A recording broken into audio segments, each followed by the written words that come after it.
If you've saved well for retirement but haven't thought about taxes, you could be in for a surprise. That's why today we'll cover how tax-deferred accounts may not be the advantage you think they are, why your tax bill could go up in retirement, plus we have strategies and a guide that can help you take more control. Hi, I'm Molly Nelson here with Loren Merkle and Chawn Honkomp, and today we're talking all about taxes. And Loren, taxes don't stop in retirement, they can actually increase. Well, wouldn't that be the dream? Taxes actually stopped in retirement, or at least decreased. Well, for many people, that dream does become reality. When they retire, or right before they retire, they're making more money than what they've ever made before, so their tax bill's really high. And then they retire and they're living off of income for their lifestyle. So many people, when they retire, see their tax bill drop, at least right away. But it doesn't mean it always stays down. But there is a moment, at least a couple years for many people, where they're really excited. In fact, they're probably high-fiving their CPA like, yes, we finally did it. We got to a respectable tax bracket. And then time goes on, and for many reasons, that tax rate can increase, and then reality does set in. Okay, so time can be your enemy when it comes to taxes, but Chawn, time can also be on your side if you have a tax plan, and that's what you help people do all the time, is look at taxes long term. Time can be your friend if you have the plan and you get the information you need and start building that comprehensive view of what your retirement journey might look like, and not get caught in just focusing on the current year. That's generally what most people do while we're working. We have income, our salary and taxable income is going to be at a certain level. There isn't as many things you can do. You get into retirement, now you have more control of designing where you take money from, what the tax bill may look like. So time is your friend. The more years you have to identify these potential opportunities and implement these strategies will benefit all of us in the long run. We're going to talk a lot about taxes today, but of course I know you could talk for hours and hours. We put a lot of extra information that we're not going to get to today in a guide. Here it is. It's tax strategies for retirement, how buckets create tax choices.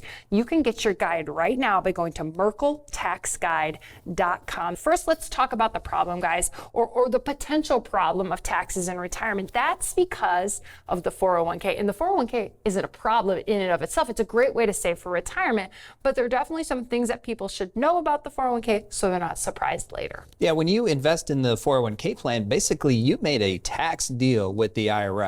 And that deal is that you don't have to pay taxes on the contributions that you put into that 401k plan. In fact, you don't even have to pay taxes on the growth all along the way while your money is in that 401k plan. But wait a minute, when you take that money out, that's when you have to pay taxes. So for those of you who have your 401k plan, I don't know, 30, 40 years, that's 30 to 40 years of tax deferral that is building and building and building to this day where you take it out and now you have to pay that tax. So the 401k, yeah, it's an incredible investment vehicle and has provided well for many people who intentionally save for retirement.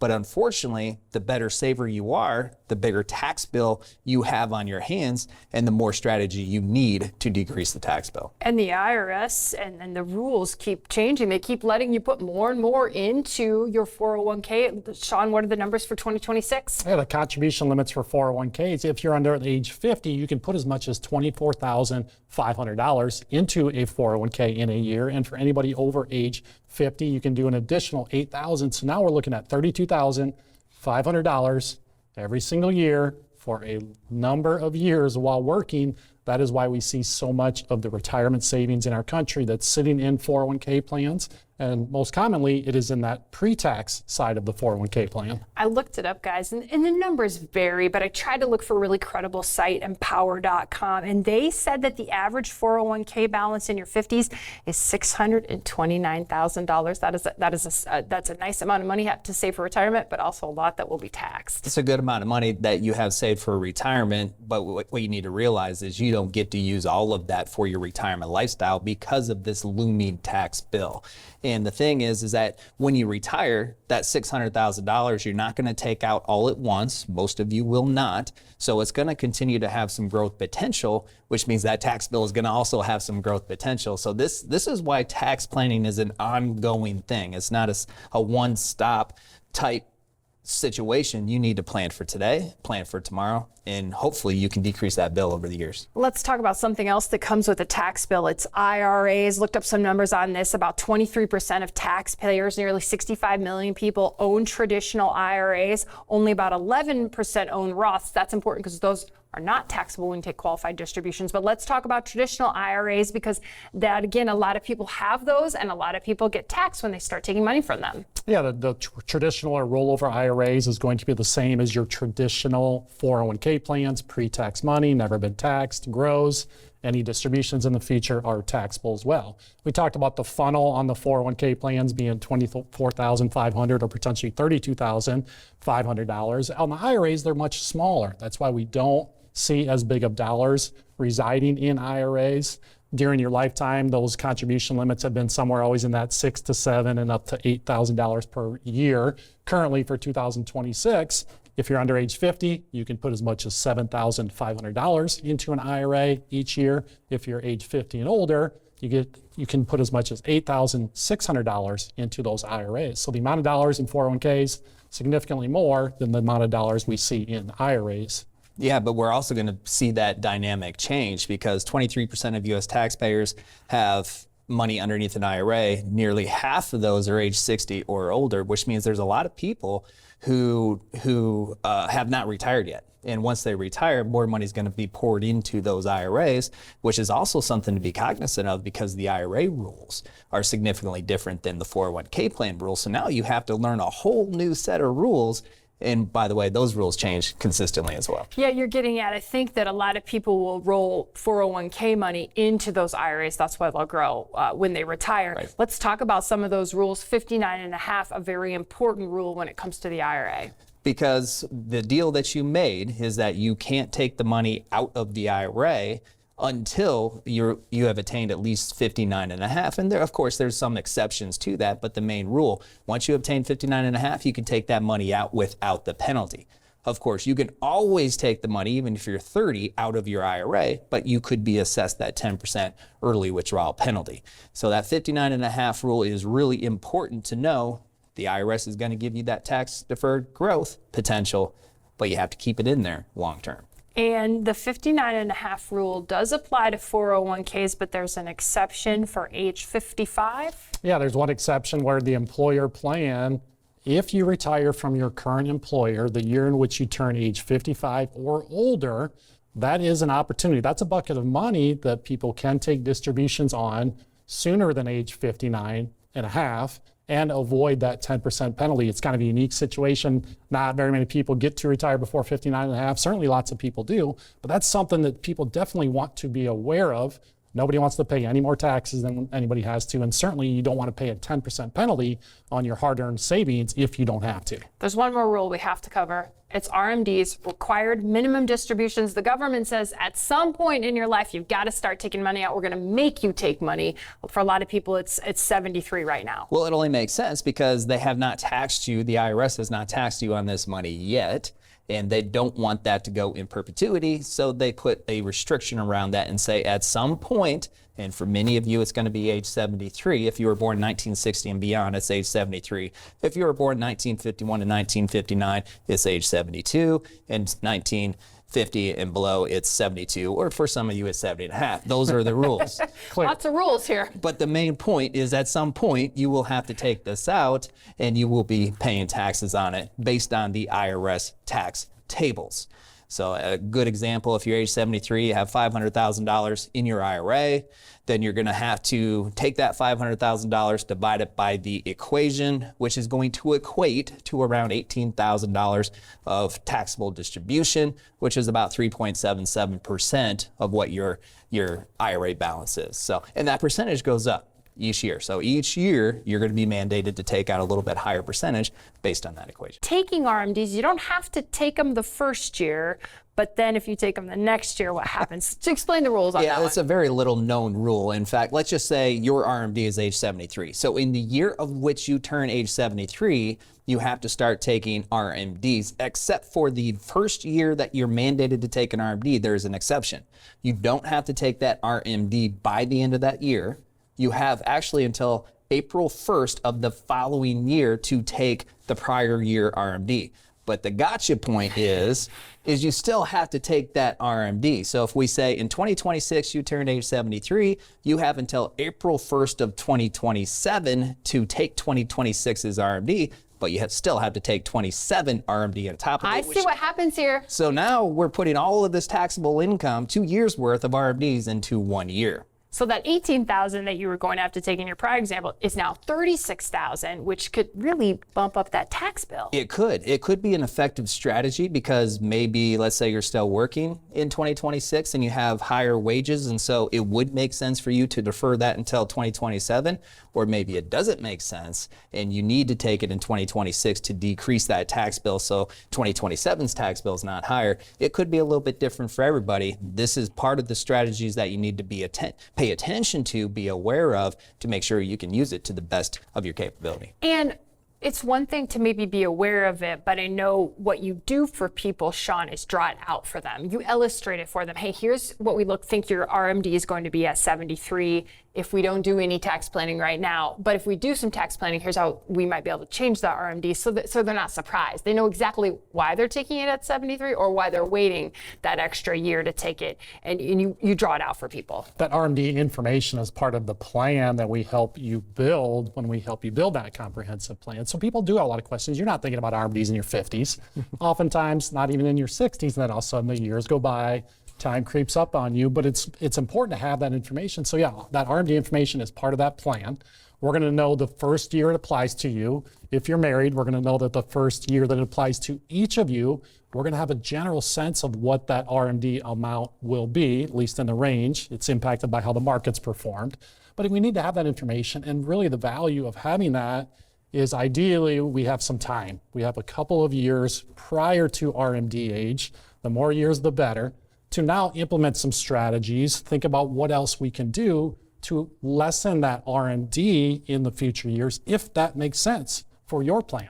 It's not going to make sense for everybody. Some people have a lifestyle such that they are going to take out more distributions than what the RMD age is, so you may not need to worry about RMDs. Other people have other sources, Social Security, maybe pensions. Some plans don't need the amount of RMDs to cover their lifestyle. That then can lead to a problem. So have that information. Let's have time to try to address that problem and make it a lesser problem than bigger. I wanted to note too that there is a penalty if you don't take out the RMDs. We're not going to go in depth here, but the guide does. The guide shows you examples of what that penalty could look like and goes more in depth on the rules. You can get your guide at merkletaxguide.com. Okay, so we talked a lot about RMDs. Those can impact the tax bill. Let's talk about legislation, Washington, what's happening in the world right now that can impact the tax bill. And I'm thinking about the national debt. That's one thing that's covered in depth in the guide and that you talk about with people too. Yeah, for good reason. Many people can't stop talking about the national debt. Right now, it's about $39 trillion. And in the guide that we have, it goes all the way back, I think 15, 20 years as far as the increasing national debt. But if we just go back to recent history, it was about $31 trillion just in 2022. So over the last 4 years, it's increased about $8 trillion, and that is more rapidly increasing, and there's no end in sight. So what that means is we are going to have to make some changes. Legislators will have to make some changes to account for that, and the most likely place that they're going to make changes is the tax code. Tax rates, tax brackets. We've seen some significant changes recently. Recently, those tax brackets have gotten bigger, which is favorable to a lot of people, and the tax rates have gone down, which is favorable to a lot of people. It's probably time that the tax rates will start creeping up and the tax brackets might condense to make sure that the IRS can generate additional revenue. Now, none of that stuff we can really control. Right? We can't control what our legislators do with the tax rates and tax brackets, but what we can control is what we do with the pre-tax retirement accounts. And the strategies you can put in place can insulate you from tax movements, tax bracket, tax rate movements down the road. If you put the strategies in place, that can insulate you from those down the road. Well, let's flip it now. So the debt, kind of an issue, but let's talk about something positive that happened, I think, on the tax front, the one big beautiful bill, at least one part of it. I'm not going to get into all the politics here, but the senior bonus for those, 65 plus, that could be seen as a good thing. Yeah, I think this is a good thing that everybody's liked. Anytime we can get a higher standard deduction. So there's been some good tax law changes lately. Going back a few years, they doubled the standard deduction, so way fewer federal returns out there are itemizing. So that makes it a little more simple. And now just recently we have this additional senior tax credit that really was their way to help offset some of the Social Security being taxable. So most people out there, you're eligible for $6,000 per person, $12,000 for a couple of additional standard deduction that takes away some of that gross income. Obviously our standard deduction, that's our favorite tax bracket, which is 0, but it's important to know there are some phase out ranges. So depending on the level of gross income you have this year and then the next few years while this is still in place, you may or may not get the full deduction. You might want to show more income for other reasons. You may not want to show a certain level of gross income for this reason to get more standard deduction. But again, have that information, be intentional with whatever decisions you make. Yeah, those phase out ranges start at $75,000 per person, $150,000 for a couple. So we did a good job of setting up the problem. RMDs, tax variables, risks, IRAs, but I want to give people a solution. You guys ready for that? This is the good Solve news. it. The This good is the news. fun part because people can take more control, Loren, and really it starts with something with buckets. So what's that all about? Buckets equals diversification. Buckets equals diversification when we're talking about your investments. Many people know about investment diversification, but buckets also can mean diversification when we talk about your taxes and the tax liabilities that you will have. And part of your goal, and you can start this early, and we encourage the families that we work with to start this as early as possible, is to create different buckets of money that have different tax liabilities, meaning that when you take money out of one bucket, you're going to pay some taxes on it. When you take money out of another bucket, you're going to pay some taxes, but you're taxed differently and probably lower. And when you take money out of a different bucket, it's going to come to you tax-free. So what that does is it enables you, when you're retired, to take money out of the different buckets to deliver the lifestyle that you want to deliver, but hopefully it'll decrease your overall retirement tax bill.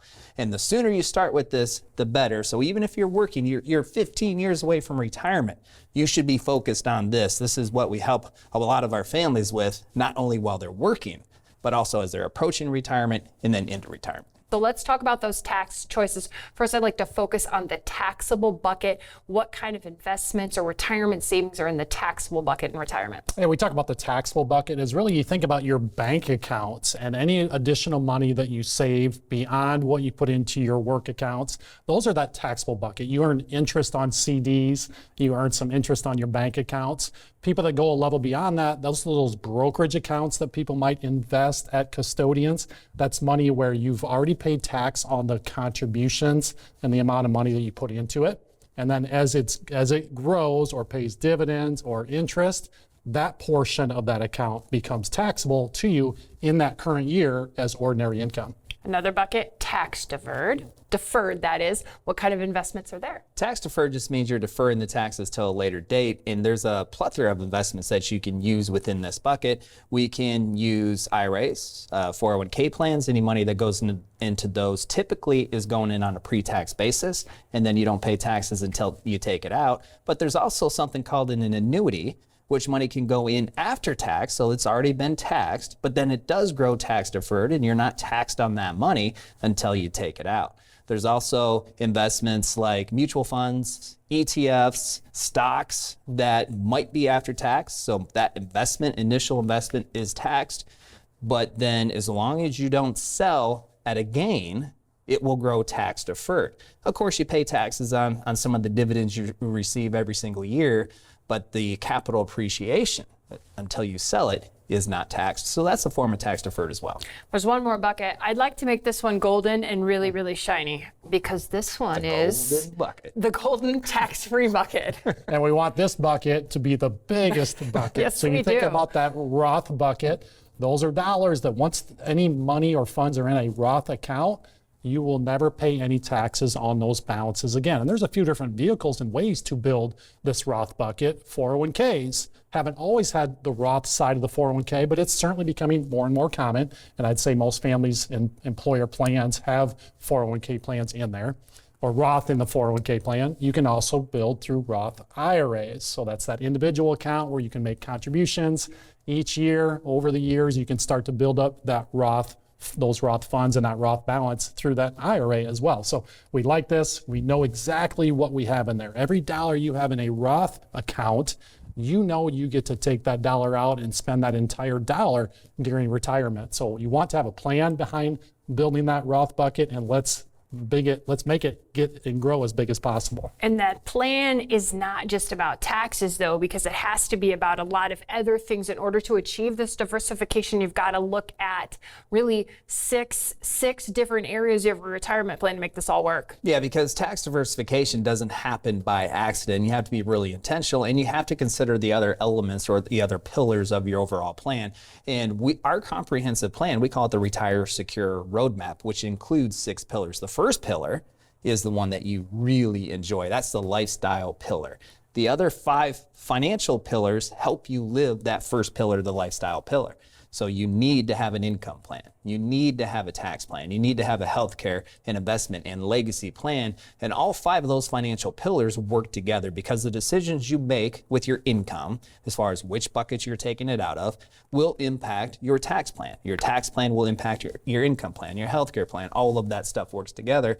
And that's what we spend most of our time working with our families on, creating that Retire Secure Roadmap, executing that Retire Secure Roadmap, and then changing it as your lives change, legislation changes, because the one thing we know is life is not static. Ever changing, your plan needs to change with it. So I'm sure a lot of people watching said, I want that tax diversification. I want to know what it takes to get there.